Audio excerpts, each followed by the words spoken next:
Ya, kita lanjutkan diskusi pemirsa. Kalau tadi dari pihak Kementerian PPPA sudah membuat beberapa strategi yang harapannya implementasinya ke bawah juga bisa maksimal. Tapi dari PGRI sendiri, kalau kita lihat juga banyak juga kasus-kasus serupa aksi perundungan bullying yang juga terjadi bahkan di wilayah sekolah, begitu loh Mas. Ya. Yang jelas kalau dari kami PGRI menolak dan mengecam perundungan dalam bentuk apapun.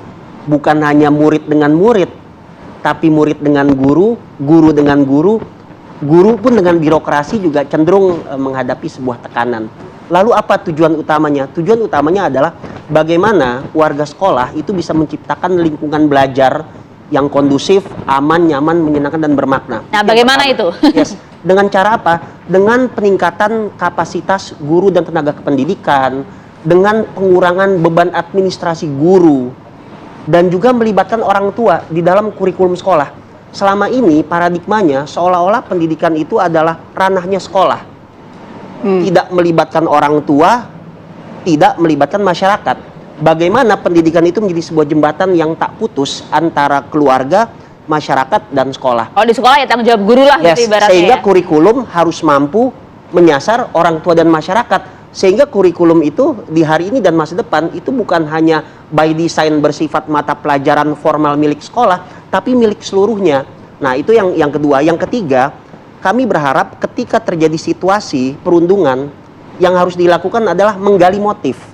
Lalu memetakan apakah persoalannya di sekolah, di masyarakat, atau di rumah. Sebab treatmentnya berbeda tergantung motif. Dan jangan pernah persalahkan guru, persalahkan kepala sekolah, tenaga kependidikan, persalahkan lembaga sekolah ketika mengungkap persoalan bullying. Ini kan karena media sosial, efek framing seolah-olah ketika bullying terjadi di sebuah sekolah, sekolah melakukan penanganan, itu menjadi label bagi sekolah tersebut. Jadi perundungan yang terbuka ke publik itu seolah menjadi aib. Seharusnya pemerintah memberikan bantuan, mengapresiasi, bukan justru malah menghakimi, terutama bagaimana menertibkan pandangan-pandangan di media sosial yang sangat liar. Itu yang selanjutnya. Kemudian yang lainnya adalah bagaimana ketika terjadi persoalan bullying di sekolah, di satuan pendidikan, itu pemerintah justru melindungi guru dalam proses penyelesaiannya. Nah, jadi fokusnya ketika sudah terjadi bukan lagi preventif, tapi represif. Nah, dukungan terhadap birokrasi misalkan kepada guru itu harus dilakukan, dan dengan sistem zonasi ya sebetulnya mudah saja untuk melakukan sebuah jembatan penghubung antara sekolah, orang tua, dan masyarakat. Karena secara otomatis siswa yang bersekolah di satuan pendidikan itu berasal dari warga sekolah. Namun ini tidak akan pernah bisa terjadi apabila beban administrasi guru, beban kurikulum yang masih berbasis kepada mata pelajaran, kepada pengetahuan itu membelenggu. Nah, akibatnya apa? Pendidikan kembali kepada proses yang sebelumnya, transfer pengetahuan, tapi sama sekali tidak menyentuh nilai. Jadi sistem pendidikan kita sepertinya harus kita dekonstruksi, lalu kita arahkan menuju ke sebuah orientasi bahwasanya pendidikan karakter itu menjadi fokus utamanya. Oke, baik. Seperti itu. Mbak Ajeng gini, Ya. dalam beberapa kasus ya, saya pernah mengalami, bukan pernah mendengar juga ya, pernah tahu begitu, bahwa ada cara pandang yang dianggap gini, bercanda, namanya juga anak-anak. Iya. Mereka ada masanya bercanda gitu. Ya betul gitu. Betul, iya. Tapi kan ketika dalam kondisi seperti ini memilih dan memilah menjadi hal yang penting ya Mbak Ajeng ya. Gitu. Penting sekali. Dalam cara pandang orang tua nih ketika itu bercanda doang dan itu udah bullying. Mana yang harus dibedakan? Memang perlu pemahaman mengenai definisi bullying itu sendiri. Karena ketika kasusnya ketidaksengajaan tentunya bukan bullying. Tapi ketika ada perilaku agresif yang disengaja dan berulang itu adalah indikasi dari bullying. Jadi untuk kasus-kasus tertentu, kalau misalnya ada yang bilang namanya juga anak-anak, namanya juga bercanda, ya satu tadi yang perlu dikuatkan, apakah ini memang terjadi tanpa sengaja atau sebetulnya memang sudah disengaja untuk dibuat seperti itu. Nah, tapi mohon maaf yang kadang ini juga mungkin kritik juga buat tenaga pendidik, kan ada beberapa kasus yang kita dengar ketika justru pihak sekolahnya yang menyampaikan gitu, Pak, ini namanya juga anak-anak lagi bercanda. Udah biasa di sekolah dan lain-lain. Nah, artinya kan pemahaman itu belum merata juga, Mbak Ajeng. Iya, pemikiran dan kembali lagi masalah edukasi bullying itu sendiri saya rasa belum tertanam baik dari pada pihak sekolah maupun dari pihak orang tua maupun anak-anak sendiri.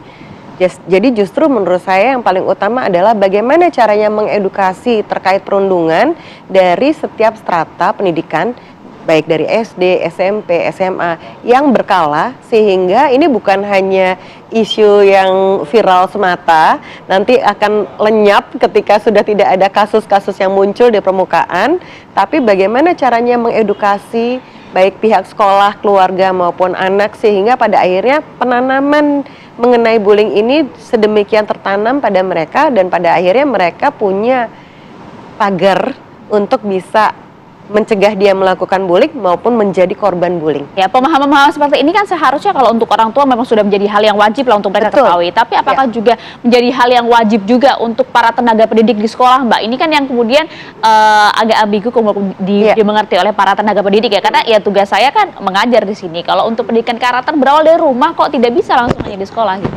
Tapi menurut saya semua pihak seperti yang tadi dikatakan oleh Mas Rian mengenai bahwa ada pihak sekolah, ada pihak orang tua, keluarga, dan juga masyarakat. Jadi kalau ketiga komponen ini bisa bersinergi untuk mencegah terjadinya perundungan, saya rasa ini akan menyebabkan kasus-kasusnya juga akan berkurang. Oke, saya mau Ya, ke kalau Pak misalnya Nahar ya. Pak Nahar, kita bicara soal edukasi begitu ya, dimulai dari keluarga. Katakanlah misalnya yang baru mau menikah begitu Pak Nahar ya, gitu. Sebagai warga negara nih Pak Nahar, berhak nggak sih misalnya katakanlah saya begitu meminta kepada pemerintah begitu, tolong saya diedukasi yang benar dong gitu, soal pendidikan karakter, kemudian pendidikan anak, sehingga menciptakan keluarga yang harmonis, sehingga mengerti dari beragam aspek untuk menghindari bullying ini Pak Nahar. Dan sarananya kemana gitu, Pak?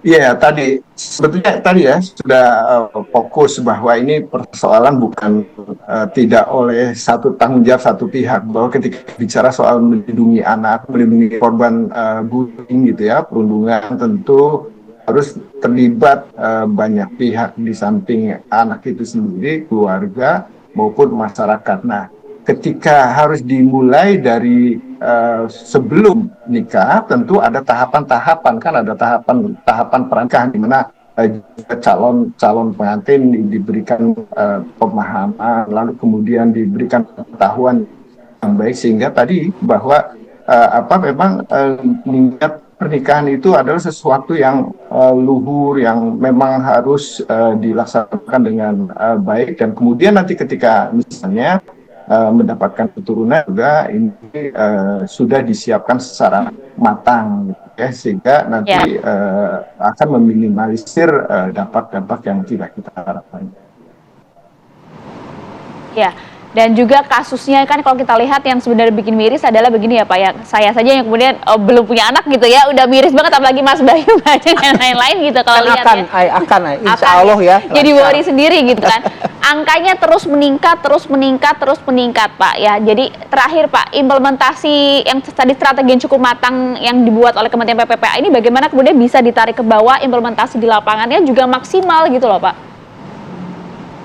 Iya, jadi ini kan ketika bicara soal perlindungan anak tadi ya, pihak-pihak yang harus bertanggung jawab itu keluarga, masyarakat, ada sekolah gitu ya, lalu kemudian juga ada pemerintah.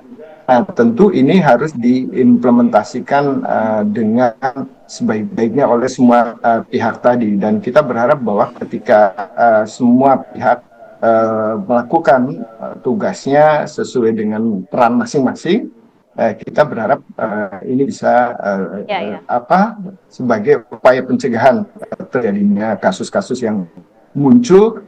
Sebetulnya meningkat, angkanya memang meningkat, dan ini juga didorong agar orang mau melapor gitu ya. Angka ini berkontribusi dengan sekarang ini kan sudah mulai berani melapor, lebih baik ketimbang tidak melapor, karena kalau tidak melapor kasusnya tidak diproses, lalu kemudian juga tidak ada intervensi pemulihan gitu ya. Jadi ini membuat itu yang harus digarisbawahi sebenarnya ya Pak ya.